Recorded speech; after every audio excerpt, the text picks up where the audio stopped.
নমস্কার, তোমাদের সবাইকে আরও একবার আমাদের চ্যানেলে স্বাগত জানাই। আজকে তোমাদের সঙ্গে আলোচনা করব ষষ্ঠ শ্রেণীর প্রথম পর্যায়ক্রমিক মূল্যায়ন 2024 সালের রায়মার্টিন প্রশ্ন বিচিত্রা থেকে বাংলা বিষয়ে মডেল কোশ্চেন নাম্বার 7 ও 8 নাম্বার যে মডেল সেটটি আছে, এই দুটি মডেল সেট আজকে তোমাদেরকে সমাধান করে দেব। তার আগে এখনও যারা চ্যানেলে নতুন তারা অবশ্যই চ্যানেলটিকে সাবস্ক্রাইব করে পাশে থাকা বেল আইকন প্রেস করে রাখো। আর ভিডিওটি ভালো লাগলে অবশ্যই লাইক, কমেন্ট ও বন্ধুদের সঙ্গে শেয়ার করতে ভুলো না। চলো আর দেরি না করে এবার আমরা দেখে নিই। প্রথমেই দেখো দিয়েছে নিচের প্রশ্নগুলোর উত্তর দাও। একের এক দাগে বলেছে যেন বরফের ড্যাশ কাপড় পরে, উত্তর হবে বরফের রূপালি কাপড় পরে, উত্তর হবে রূপালি। পরে একের দুই দাগে আছে বলি এটা কি ড্যাশ অপেরা পেয়েছো, উত্তর হবে পঞ্চানন। এরপরে দেখো সন্ধি রয়েছে দুষ্কর, উত্তর হবে দু বিসর্গযুক্ত কর। একের চার দাগে বলেছে ধ্বনি, ধ্বনি হলো দুই প্রকার, একটি হচ্ছে স্বরধ্বনি আর একটি হচ্ছে ব্যঞ্জন ধ্বনি। চলো এবার দুই দাগে দেখিনি। দুইয়ের এক দাগে আছে এরা তো মানুষেরই জাত ভাই, কাদের মানুষেরই জাত ভাই বলা হয়েছে, উত্তর হবে শিল্পাঞ্জি ও ওরাং ওটাংদের।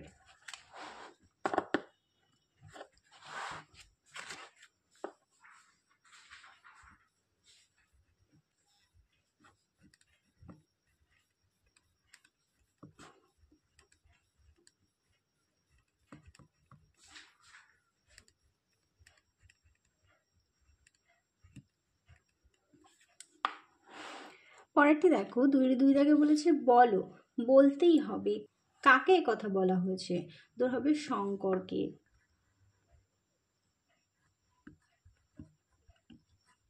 পরেরটি দেখো দুইয়ের তিন দাগে বলেছে কোন কাব্যগ্রন্থের জন্য নীরেন্দ্রনাথ চক্রবর্তী সাহিত্য একাডেমি পুরস্কার লাভ করেছিলেন, উত্তর হবে উলঙ্গ রাজা কাব্যগ্রন্থ, উত্তর হবে উলঙ্গ রাজা কাব্যগ্রন্থটির জন্য।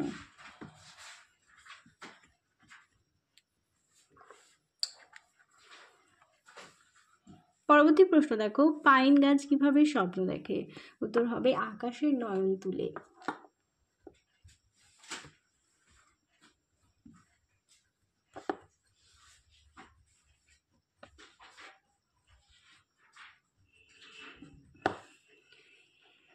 দুইয়ের পাঁচ দাগে বলেছে সাধিত শব্দ কাকে বলে,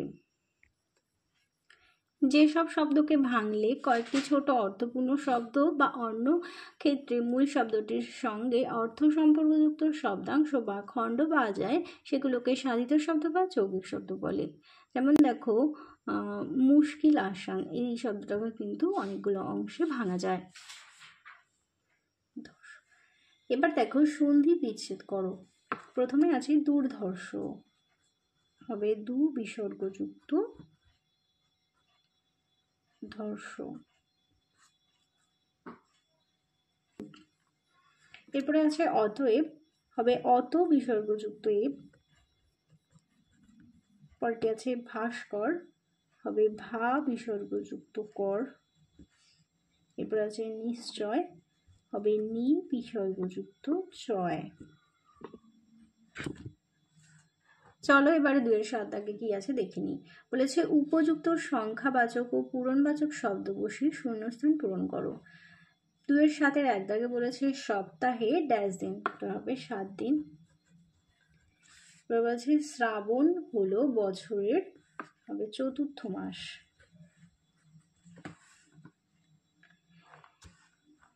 পরে বলেছে বেড়ালের রং কি, উত্তর হবে টকটকে লাল।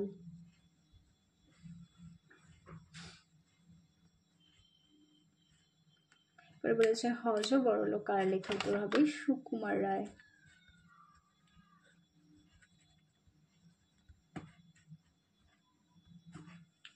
চলো এবারে তিন দাগের প্রশ্নগুলো দেখে নিই। বলেছে তাই তারা স্বভাবতই নীরব, কাদের কথা বলা হয়েছে, উত্তর হবে জঙ্গলের পশুদের কথা।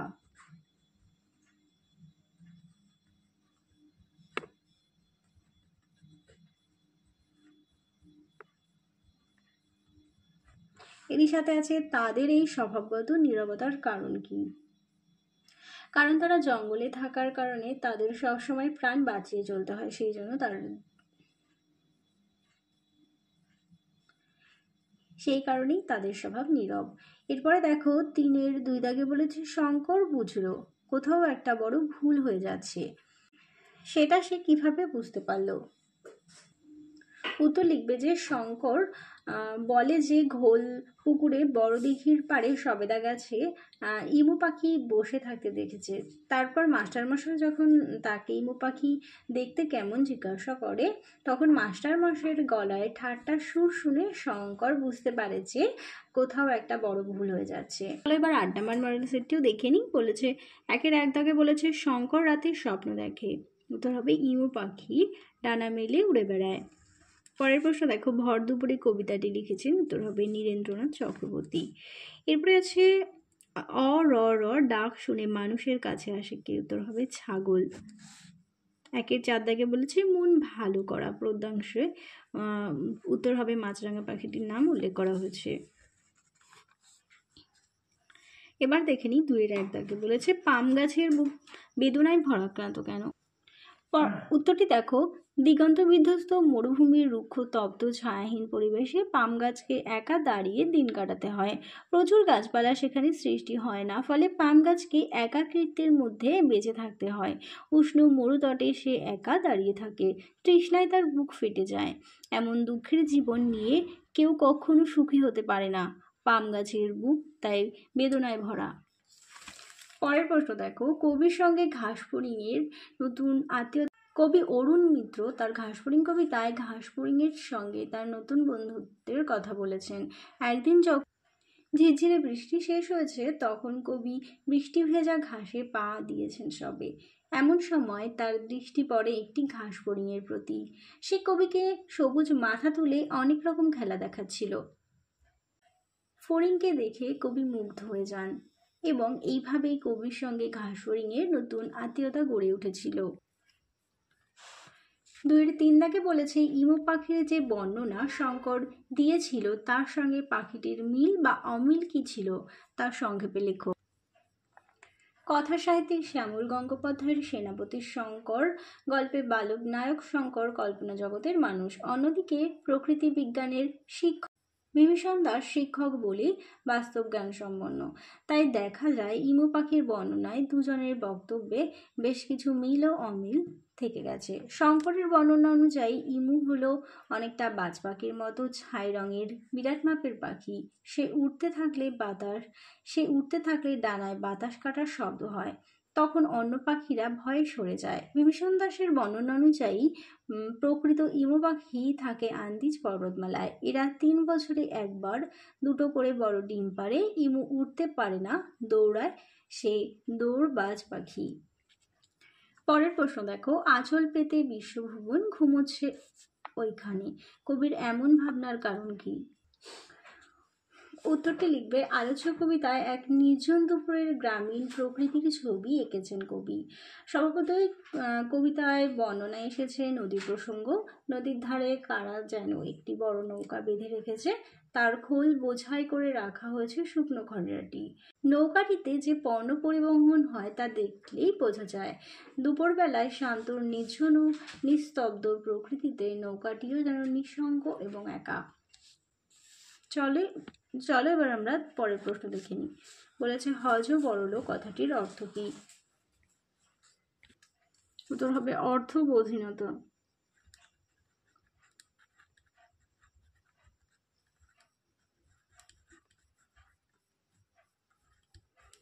পরের প্রশ্ন দেখো, রুমালটা কোথায় বেড়াল হয়ে গেছিল? উত্তর হবে ঘাসের ওপর।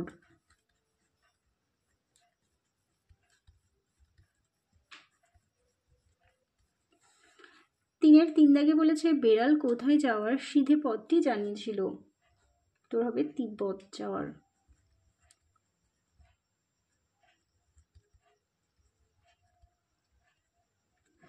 পরের প্রশ্ন দেখো, মাথা নেড়ে বলল হয়নি হয়নি ফেল, এই কথাটি কে বলেছিল? উত্তর হবে দাঁড় কাক।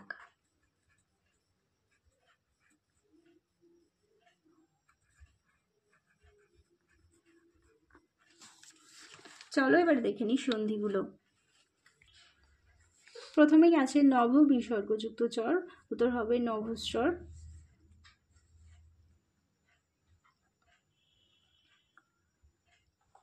এরপরে আছে মনোরম, হবে মনো বিসর্গযুক্ত রম।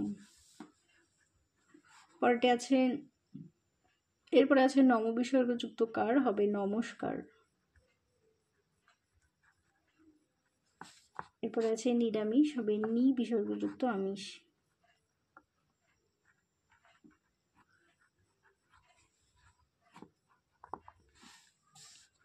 চলো এবার আমরা 5 দাগে দেখে নিই।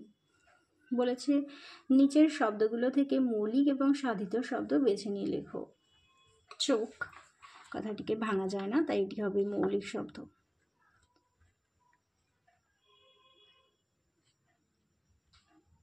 এরপর আছে বিদ্যালয়। দেখো বিদ্যালয়, বিদ্যা আর লয় দুটো কিন্তু ভাঙা, এই শব্দটাকে কিন্তু ভাঙা যাচ্ছে, তাই এটি হবে সাধিত বা যৌগিক শব্দ।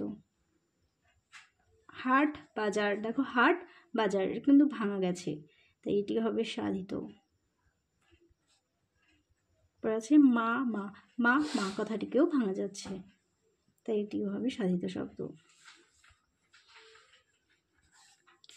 এরপরে দেখো বলেছে প্রদত্ত বাক্যটি থেকে উদ্দেশ্য বিদাহ বেছে নিয়ে লেখো। বলেছে এই খোলামেলা পৃথিবী সবচেয়ে বড় বই। এই খোলামেলা পৃথিবী, এটি হবে উদ্দেশ্য, আর সবচেয়ে বড় বই এটি হবে বিদেহ। তাহলে চলো তোমাদের 8 নম্বর পর্যন্ত মডেল সেটটি সমাধান করে দিলাম।